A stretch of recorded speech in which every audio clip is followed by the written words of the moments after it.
Hey gamers, this is Ed Park, aka Taugrim, bringing you Rift PvP footage. My Cleric just dinged rank 8 on Halloween, and I have all the rank 7 and 8 gear except for my necklace, which is still rank 3, and I'm using the caster version of the necklace because spell crit synergizes really well with my Specs mechanics. I'm running a build that I called the Mash Cleric. It's a 28 Justicar, 26 Shaman, 12 Warden. It's a very durable, highly mobile melee healer, and I'm trying to pick up this initial cap here on the west middle floor, but a warrior outsprints me, so I go ahead and drop down to the basement to check up on the flag in the northwest corner.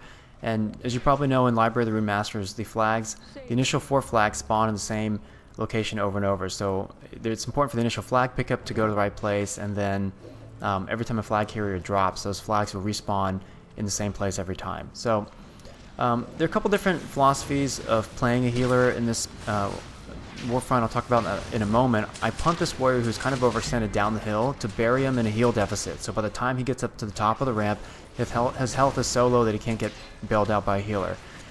Now in terms of, I do the same thing with this rogue here in a second. I go ahead and strafe behind the rogue and then punt this rogue down the stairs because this is the flag carrier, this is the marksman, and we start to apply pressure on this player. The player is also backpedaling, so it's pretty easy to stay close to her and stay on top of her, and then I drop her with a Bolt of Sovereignty there.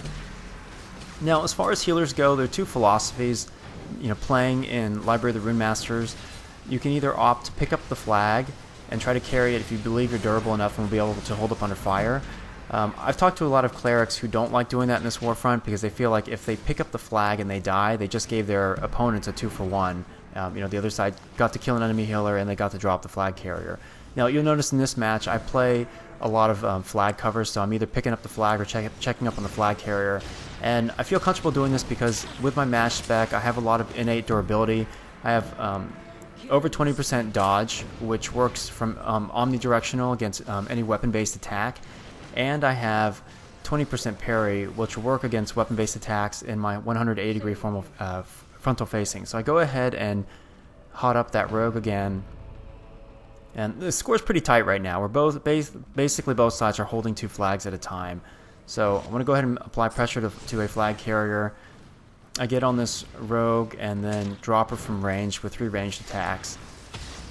Rogue was at pretty low health, and then this two-handed warrior jumps me, so I knock her back with Crushing Wave, and she closes the gap with Rift Walk. So this is a Rift Blade champion Void Knight Spec warrior, and I can tell that this is a champ because I have Lingering Wounds debuff on me. This is a pretty popular spec, and with Void Knight, it has good purge capabilities. I knock the warrior back there with Crushing Wave, and then continue to heal up while I have a heal gap.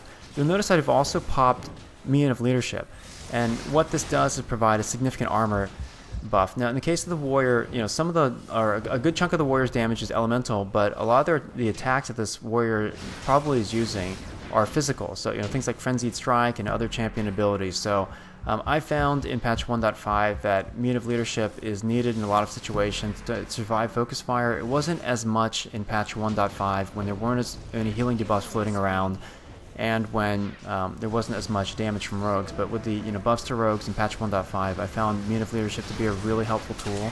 And you notice there, I downshift back to Mien of Honor. So what I'll do is I'll upshift to Mien of Leadership when I need the survivability, and then downshift to Mien of Honor when I'm not taking Focus Fire and want to boost my healing. So I knock this player down the steps in the hopes that we can Focus Fire him, but he really alertly and smartly goes ahead and kites away from us. So one good thing about this spec, it does have some pretty solid burst damage because of its high crit rate, and with the jolt mechanic, which can proc up to every 6 seconds. It's a fantastic ability, and it's air damage, so it's not mitigated by armor.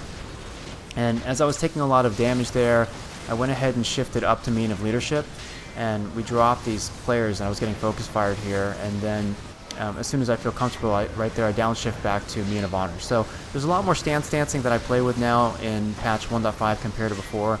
My spec is identical, but my playstyle has adapted, based on the mechanics changes in 1.5. So you can see the score here is still really close. It's within 40 points. So I'm trying to apply pressure to this flag carrier. Go ahead and push up on him. And this is one thing about playing the Mash spec. I feel comfortable going ahead and pushing up because I'm pretty durable. And So the flag carrier is gone. Now there's a 50-point gap. Still a really close match. All the flag carriers are dead. So I go ahead and drop to pick up the northwest basement flag spawn point. And again, some people, who play clerics don't feel comfortable picking up the flag because of the possibility of giving your opponent a 2-for-1. I feel comfortable because what I can do right here, what I just did is, pop Mien of Leadership, and I'm facing this two-handed warrior again. And I've snared her, and she very alertly fear bombs us to try to get away because she's in trouble. And she manages to escape.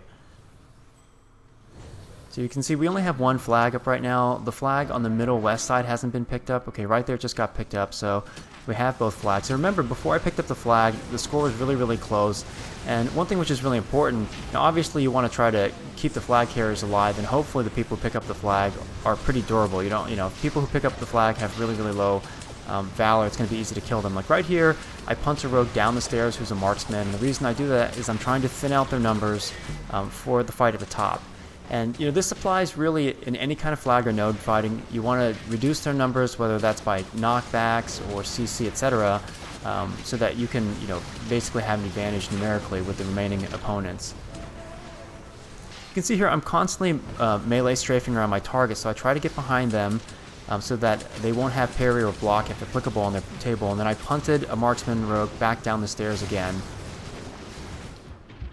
taking quite a bit of damage now. So I go ahead and use my reprieve there, and then I pop Mien of Leadership to get my health up. And I'm already ticking pretty hard, around 6,000 damage per tick now on the flag. And in this match I hold on to this flag initially for almost 2 minutes for this initial flag hold. I've done, I think, as long as 3 minutes with healing, or close to 3 minutes, but it's only possible to do that if you're a class that has a really big hit point pool. So if that's a Rift Stalker or Warrior Tank or a Chloromancer, because the damage does ramp up significantly. So I get dropped there. That was a 6,500 tick, and you can see I'm currently in second place in healing, even though I've been trying to move around the map and try to pick up the flags when they've spawned or cover them.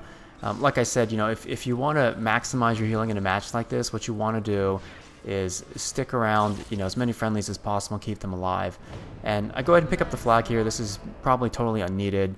We have 4 flags, they've got 2, and we're only 50 points from winning the match. So when I picked up my previous flag, the match score is still pretty close. It was about 50, but thankfully, we were able to kill their flag carriers, and I was able to hold on to my flag for a pretty good chunk of time. So the top healer here had 152k healing. I finished with 140, and one thing which is pretty nice about MASH is, it's not a high DPS spec, but it does have functional burst damage. And one thing you'll notice here is I'm tied for 4th place with 5 killing blows, and I also finished tied in 2nd place with 2 flag carrier kills.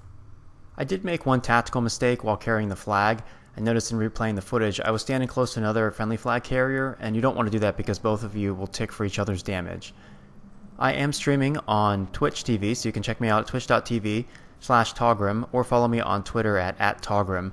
I will be continuing to make more PvP videos, including World PvP, and don't forget to like and subscribe. Take care.